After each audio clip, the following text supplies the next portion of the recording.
তারা বিশ্বের 151টি দেশে কাজ করেন, কিন্তু বাংলাদেশ হচ্ছে তাদের দ্বিতীয় বৃহত্তম হাব। এদিক থেকে বাংলাদেশ তাদের কাছে খুবই গুরুত্বপূর্ণ। তাদের সাথেও আমাদের আলোচনা হয়েছে। এখানে সাউথ ইস্ট এশিয়ার যিনি ডিজি, তার সাথে ফ্রুটফুল বৈঠক হয়েছে। প্রত্যেকটি বৈঠকই 1 ঘন্টার কম, কোনোটাই স্থায়ী ছিল না। দীর্ঘ সময় ধরে অনেক বিষয়ে আমরা আলাপ আলোচনা করেছি। বাংলাদেশ এবং জাপান দুটি দেশ আরও ঘনিষ্ঠভাবে কাজ করার মাধ্যমে আমরা বাংলাদেশের উন্নয়নকে আরও কীভাবে বেশি নিশ্চিত করতে পারি, এগুলাই ছিল আমাদের আলোচনার মূল বিষয়বস্তু। সেই সাথে আমাদের education exchange program, skill development program, বিভিন্ন খাতে তাদের বিনিয়োগ এবং বিদ্যমান যে সমস্ত প্রকল্প আছে সেগুলা সঠিক সময়ে যাতে মানসম্মতভাবে শেষ হয়, স্বচ্ছতার সাথে শেষ হয়, সে বিষয়গুলো আমরা তাদের সামনে তুলে ধরেছি। আপনারা জানেন যে জাপান একটি স্বচ্ছ দেশ, তাদের সবগুলা ডিলই স্বচ্ছ থাকে। তারপরেও আমাদের দেশে অনেক প্রবলেম আছে আমরা জানি।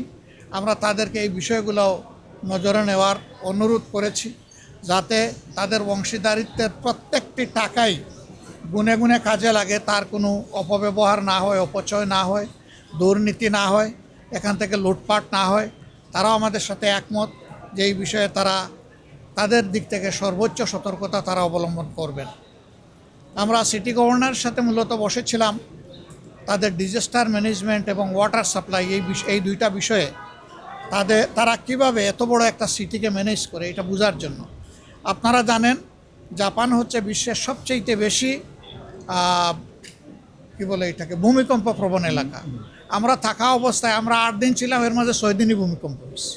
এরকম একটা দেশের নাম হচ্ছে জাপান। সেই জাপান কিভাবে তাদের এত বড় ইনফ্রাস্ট্রাকচার ম্যানেজমেন্ট করে, এটা আমাদের বিশাল কিউরিওসিটি ছিল। সেই বিষয়ে অনেক কথা তাদের সাথে হয়েছে। আশা করি দেশের ভবিষ্যতে উন্নয়নে এগুলা কাজে লাগবে ইনশাআল্লাহ। এরপরে জাইকার সাথেও মিটিং হয়েছে। তাদের আরও সামনে অনেকগুলো বড় প্রকল্পের চিন্তা আছে। আমরা তাদেরকে বলেছি যে শুধুমাত্র আরবান ডেভেলপমেন্ট নয়, শহরে অবকাঠামো নয়, বরঞ্চ গ্রামীণ অবকাঠামো উন্নয়নেও তারা যেন ভূমিকা রাখতে পারে, যাতে আমাদের দেশে একটা সমান্তরাল ইউনিফর্ম একটা ডেভেলপমেন্টের পরিবেশ সৃষ্টি হয়।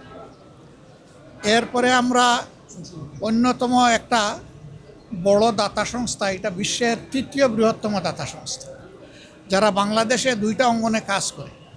একটা লেপ্রোসি নির্মূলে কাজ করে, আরেকটা তারা আমাদের রোহিঙ্গাদের মধ্যে কাজ করে। রোহিঙ্গা শরণার্থী যারা আছেন, বাসাঞ্চলে তাদের কাজ আছে, উকিয়া এবং টেকনাফে তাদের কাজ আছে, আর সারা দেশে তাদের লেপ্রোসির উপরে কাজ আছে। তো এই বিষয়গুলো নিয়ে তাদের সাথে আমাদের ডিটেলস আলোচনা হয়েছে।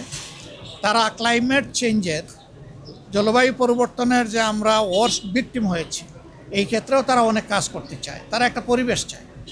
আমরা তাদেরকে নিশ্চিত করেছি যে আমরা সরকারি দলে না বিরোধী দলে, এটা বড় কথা না। আমরা আমাদের দেশকে ভালোবাসি, আমরা আমাদের দেশের উন্নয়ন চাই।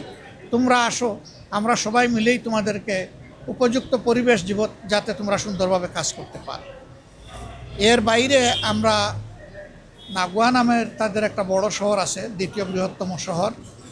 সেখানে মূলত তাদের মোটর ইন্ডাস্ট্রিগুলো ওখানে আছে। এটাকে বলা হয় টয়োটার রাজধানী।